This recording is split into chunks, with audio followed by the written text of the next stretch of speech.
Okay, way too short for this. That feels better. Hey, what's up? It's Jan, back at it again with another bookish, nerdy bookish video. We're doing great so far.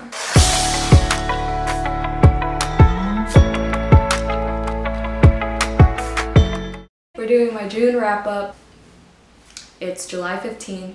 Are we surprised? In June, I read 13 books, so we're just gonna get started because this is probably gonna be kind of long. Okay. As usual, my bullet journal is down there, so I'll be looking over there for my star ratings because I don't remember. Starting with Starla See by Erin Morgenstern. So I finally got around to this beautiful book. I gave this one 4 stars. I was really hoping it was 5 stars. I always do that. I notice like in my wrap-ups, I always just like open the book as if I'm like looking for something when I'm literally just finding something to do. Starla See by Erin Morgenstern. First of all, I wish I had the Waterstones edition with the bee and the blue marble, but we don't all have that luxury, okay? So I got the basic Barnes & Noble edition. They almost did the whole opening thing again. So this was 4 stars. Let's see, what can I say about this book? I knew going into it that it was gonna be hard to follow it sometimes because of how beautiful the writing is, and that was definitely true. If you don't know what this is about, it's about this guy, Zachary, who ends up finding this book at a library, and he discovers that the book is actually about his own life, and then he goes in this whole different world and figures out, honestly, I don't even know like what the resolution was. I was like shook that a couple people died or might have died or went missing. I don't know, but overall, clearly I liked it. I think I would have to reread it again because I'm doing the opening thing, but like for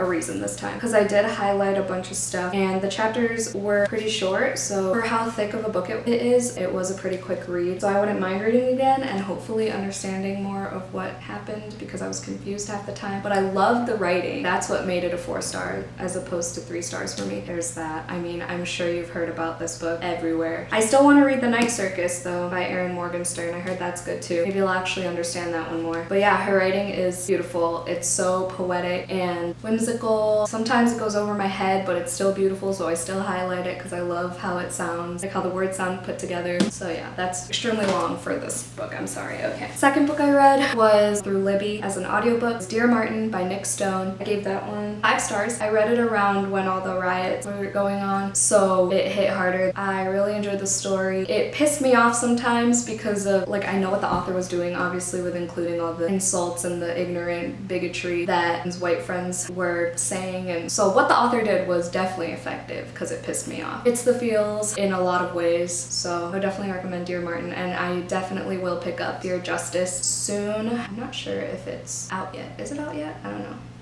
Let me know. The next book I read is Sulla by Toni Morrison. This is actually a reread for me. I gave it 5 stars. First time I read it, it was also 5 stars. I read it for my gender and literature class. I believe that I took over the summer one year at Purdue. I think it would have had to be between my junior and senior year. I only went to Purdue for 2 years. Duh. Oh my god. Sulla is basically the pariah of this town because she doesn't want to follow societal standards of being a woman and what it means to be a woman at this time. It's 19-somethings? 20s? Right, yeah, 1920s. So she didn't want to get married. She didn't want to have kids. She just wanted to do her own thing. She leaves the town and then comes back, and everyone thinks she's basically a curse for the town because things start happening. And honestly, there were a lot of messed up parts in the story about how mothers treat their children and how the people of the village treat each other and what they say about each other, and like the misogyny. It was a lot in such a small book, and I remember loving it in class and actually participating in the discussions where we analyzed like quotes from it and stuff. So it was a nice reread. It was a nice quick read. I read it in like a couple sittings, and I love Toni Morrison's writing. I have 2 other books by her that I got from my local used bookstore recently, so I'm definitely gonna be picking those up in the next couple months, hopefully. But yeah, I love Toni Morrison. R.I.P. She's such a great writer. I want to read everything she writes. Okay, the next book is called The Little Book of Figa. I don't know how to say it. It's that Danish word that means like cozy, ambiance, candles, chocolate, coffee, nice blankets and pillows, like the atmosphere that is coziness is my best way of explaining it. But I listened to this on audio. I'm glad I listened to it on audio because he was Danish, so there were a lot of Danish words, and then the narrator also like referred to other languages like Japanese and stuff, and if I was reading it in my head, it definitely wouldn't have sounded like it did in the audiobook. It took me like, I don't know, 2 hours to finish or something like that, so it was just nice to learn about the Danish culture and what it means to be in this cozy state of mind and how you can create your own I'm gonna put the word right here. Figa. I gave that book 3 stars. That's on my part. Like, it's still a good rating, but I feel like I just rushed it because it was an audiobook and I wanted to get it over with, if I'm being honest. Nevertheless, I liked what I liked about it, what I just said, so. Moving on. Oh my god. The next book I read is 9 Stories by J.D. Salinger. If you guys didn't know, my favorite classic of all time is The Catcher in the Rye. Oh my gosh, I love J.D. Salinger's writing. I had a professor at my freshman and sophomore year of community college. I had a professor who actually was one of the few people who got an interview with J.D. Salinger, which Salinger never does, so it was a huge deal. Anywho, not Franny and Zoe. 9 Stories. I gave this one 3 stars. I read it through Libby on my phone as an ebook. I had to look up a lot of the story's meanings, like spark notes them. Like, I understood most of what was going on in the story, but I wanted to know the overall, like, point and how it relates to the real world. And yes, this guy was talking about a banana fish, but he was actually referring to something in the war, and I was like, whoa, Salinger really did that. But yeah, so that was fun, just looking up analyses about the stories. But yeah, it was just 3 stars because it wasn't Catcher in the Rye, like, let's be real. But I can't wait to read Franny and Zoe too. I just bought it recently from, again, my local used bookstore. So the next book I read in June is The Kingdom of Back by Marie Lu. This is a historical fiction novel about Mozart's sister that, like, no one really knows about. Her name's Nannerl. She was super talented as well, but Mozart, like Wolfgang Mozart, was younger, and so he was more prodigious. Is that the word? That just came out, I don't even know. Like, he was more of a prodigy than her? Prodigious, that sounds right? Yikes. I probably sound stupid if that's not right. Anyway, so it just talks about how she was always in his shadow. Her father always had such high expectations of both of them, and he always treated them unequally. The Kingdom of Back is this, like, fantastical world that they imagined but also, like, went to. And then there's this, I guess the plot twist, by the way. So, but there's this character named, what's his name? It was like a flower or something. Hyacinth was his name, I think, maybe? Someone please tell me. Yes, Hyacinth. He's like this creature from the Kingdom of Back, and he, like, makes Nannerl and Wolfgang do all these tough tasks that, like, he didn't want to do himself. Like, she had, I don't know where it cut off, but as I was saying, this is the first novel by Marie Lu that I've written. I have not written this. She wrote I think it's a series now, Warcross, about, like, fantasy game or whatever. But, like, I'm not into books about games. I might be completely wrong that that's what that's about too, so I don't know. I keep going on tangents. I need to focus. Look how beautiful this cover is. It was good. Her writing is beautiful. You really felt the brother-sister relationship between Wolfgang and Nannerl. The world itself, like, the world of the Kingdom of Back, in terms of the world itself, I wasn't really into. I was more into the realistic parts of the book and Nannerl's life. We're gonna move on. The next book I read is White Fragility by Robin DiAngelo. Gave that one 5 stars. I read it through a PDF online, and I'm really glad I did because there's that whole controversy about the fact that Robin DiAngelo profits from racism. Essentially, she's a white woman who profits from educating others about racism, at least in the booktube community. I don't know if it was, like, everywhere. There was this whole controversy about, do we put money towards this book? Do we support Robin DiAngelo, even though she does make some really good points and teaches some really good lessons about what it means to be white and how racism is immediately embedded in that.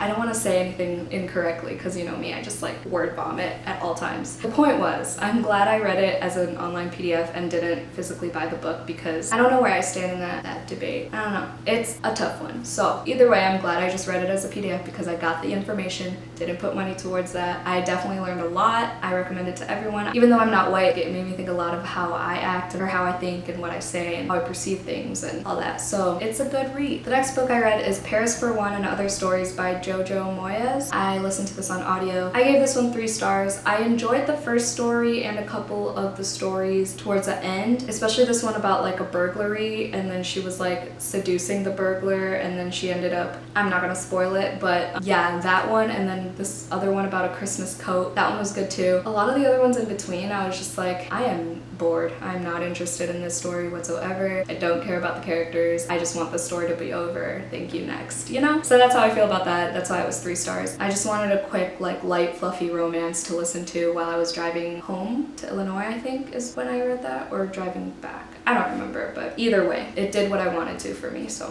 The next book I read, dun dun dun, I'm just kidding. Untamed by Glennon Doyle, 5 stars, let's go. I love this book. Yes, Queen Glennon Doyle, love you. Girl, she This book made me laugh out loud. This and Eat, Pray, Love blossom with my love for memoirs. I know that made no sense. These are the types of memoirs I love. I'm reading, what am I reading? In the Dream House by Carmen Maria Machado. That's a really good memoir too so far. I love memoirs now. I don't know, I'm in a very memoir mood, so I'm glad I finally picked this up because look at this cover. Hello. I got this for free from Book of the Month because I got a free credit because I think my second month for Book of the Month, I like rated it really low because I wasn't into it, like honestly. They asked me for a review and I was like, sorry, 1 star or 2 stars or whatever. They offered me a free credit and I picked this, so that was nice of Book of the Month. When I was reviewing that other book, I was not expecting to get a free credit from reviewing it badly. I don't know if it was just because it was like my first or second month, but that was really nice of them. And I'm glad I got this for free because it was so good. I highlighted all over this thing. I even love the parenting parts of this book. Like if you know me, I don't want kids like whatsoever. Like I'm like,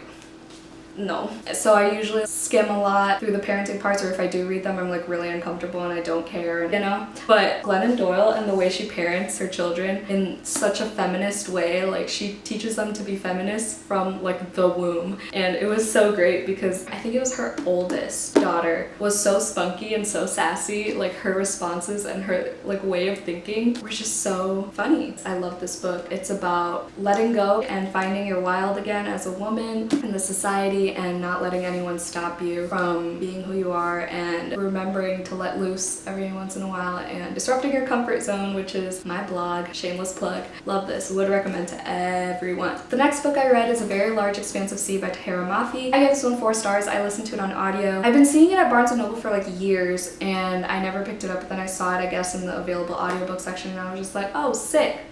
Borrow. I listened to it while I was like cleaning my room and it was a lot better than I expected. I had no idea what it was about. I thought it was a romance more than anything. There was a romance. It's a YA contemporary. I wasn't really into the romance aspect more so than her like journey going through this new school, and it was interesting to see all the blatant racism that her peers were showing towards her for being Muslim and wearing her hijab to school. The main character's Persian. I honestly forgot her name. It started with an S, I'm pretty sure. It was a really good book and I like my jaw dropped a couple times because of how freaking insulting these people were. Even the teachers in high school were being racist towards her and I was just like, what?